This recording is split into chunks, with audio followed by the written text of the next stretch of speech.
La situation au Mali est extrêmement préoccupante. Choguel Maïga, ancien Premier ministre, a été écarté par la junte au pouvoir, ce qui soulève de vives inquiétudes. Ce que nous redoutions tous semble se concrétiser. Une division croissante parmi les dirigeants des pays de l'AES. Cette séparation entre Choguel Maïga et la junte est symptomatique d'une crise plus profonde. Lors d'un meeting marquant, Choguel Maïga a exprimé ses critiques sur la transition politique, qui aurait dû avoir lieu le 26 mars dernier. Son discours, à la fois poignant et révélateur, met en lumière les tensions internes et les défis auxquels le pays est confronté.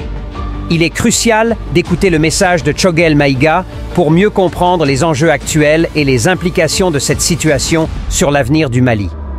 Restez à l'écoute pour en savoir plus sur ses préoccupations et les perspectives pour le pays. Le meeting de ce jour a fait l'objet de ma part une annonce il y a quelques semaines.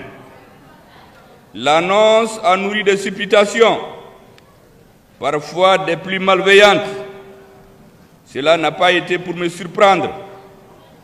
C'est plutôt le contraire qui m'aurait surpris.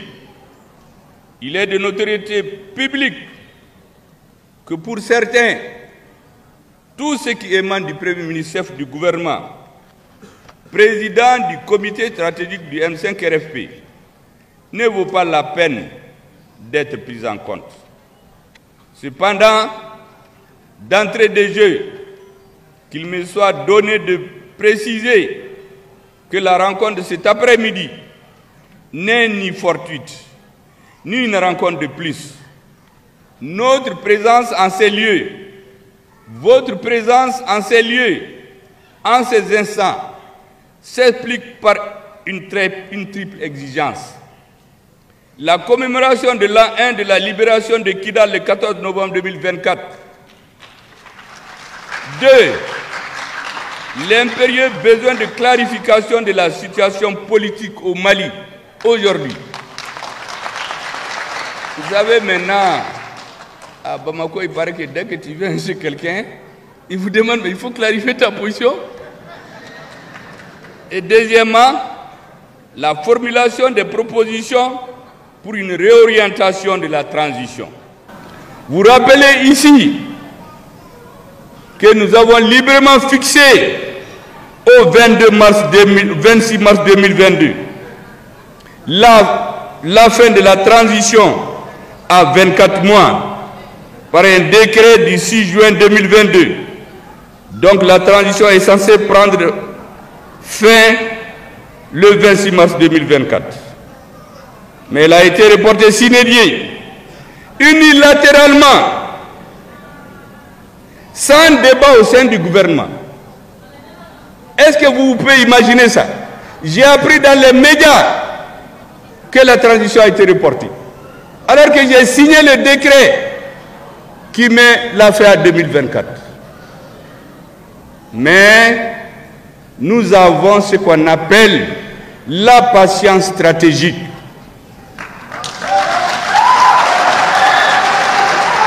Parce que nous avons dit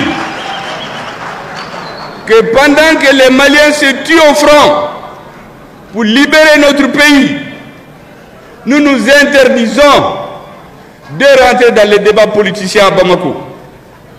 Nous avions demandé aux assises nationales de la refondation qu'il y ait un organe unique pour les élections. Le peuple s'est réuni à définir ce qu'il faut dans cet organe. Est-ce que vous savez que la loi que le peuple a approuvée, que nous avons passée à la primature sans toucher, ce sont les opposants qui sont venus modifier, faire un marché dans le dos du M5. Moi, j'ai passé de mauvais jours au M5, mais j'ai expliqué aux camarades du M5, patience, patience, patience.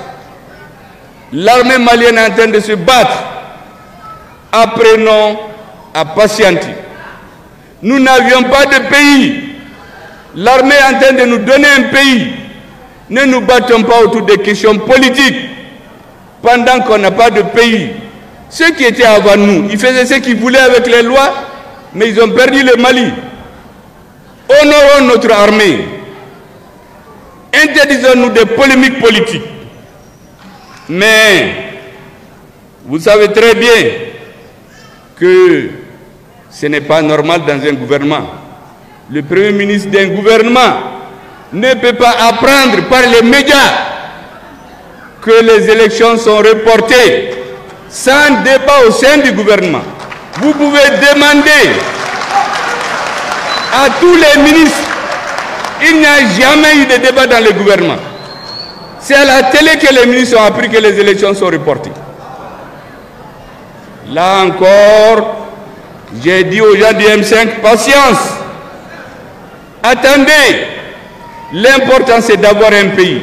Est-ce que vous savez que cette patience, certains ont compris que c'est de la faiblesse. Ces personnes ne comprennent pas. Ces personnes ont peur.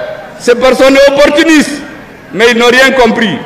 Nous sommes habitués à nous battre politiquement depuis 50 ans. Nous avons la capacité de discernement pour faire la part entre l'essentiel et l'accessoire. L'essentiel, c'est d'aider les forces armées maliennes pour retrouver un pays. Pendant ce temps, il y en a qui sont dans des jeux politiques à Bamako pour mélanger tout ce que le peuple a demandé.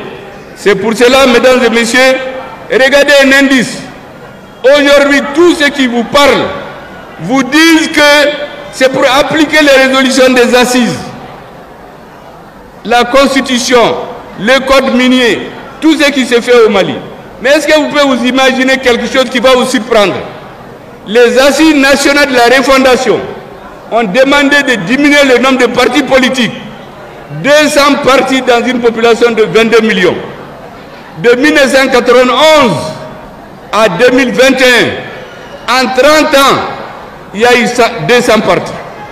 Est-ce que vous savez qu'entre 2021 et 2022, après les assises, 100 partis ont été créés. Les récépissés ont été donnés à 100 partis. Pourquoi faire? Là encore, j'ai dit aux camarades du M5, patience, patience.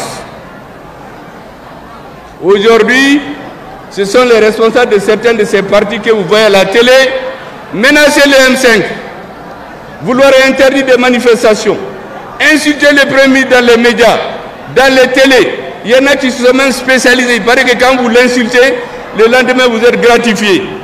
Mesdames et messieurs, nous ne pouvons pas continuer cela. Mais je vous ai dit, ce qui me paraît important, c'est ce que je vous ai dit lorsque nous étions devenus Premier ministre. J'ai dit au M5 RFP, il ne faut jamais accepter qu'un dirigeant échafaude des plans de la fin de la transition avant que je n'en discute avec le président de la transition et ses compagnons. Je m'en tiens à ça jusqu'à aujourd'hui. Malheureusement, pendant que nous attendions cela, et j'ai insisté que les forces armées de sécurité soient engagées sur le terrain, qu'elles ne soient pas perturbées par les débats politiques dans la capitale, comme ce fut le cas en 2012. Vous vous rappelez, en 2012, pendant qu'il y avait la guerre, il y avait des politiciens à Bamako qui luttaient pour le pouvoir. D'autres disaient même qu'il ne faut pas que les militaires se battent. Nous avions dit qu'il ne faut jamais faire cela au Mali. C'est ça mes deux recommandations au M5. Personne ne doit parler de la fin de la transition avant que je n'en discute avec le président et ses compagnons. Deuxièmement, notre armée doit être soutenue. Nous interdire les débats politiques. Malheureusement, ici, il y a des gens qui ont confondu cela de la faiblesse. Ils ont compris qu'on ne comprend rien. Et il y a des dissidences qui sont créées au M5, dont nous avons les preuves aujourd'hui que certaines ont été suscitées pour diviser les mouvements, pour faire disparaître le rôle du M5 dans l'histoire du Mali. Pour quelle raison? Pourquoi? Qui a intérêt aujourd'hui à nous ramener en arrière? Qui a intérêt à sortir dans les médias, dire que le premier adversaire de la transition, c'est le Premier ministre? Et ils sont reçus. Ils sont payés. Ce n'est pas acceptable. Et de toutes les façons, j'ai dit et je le répète, le Mali va avoir le dessus sur nous tous. Demain, nous allons tous disparaître. Mais le Mali va rester. Donc, ce n'est pas la peine de rentrer dans ces calculs.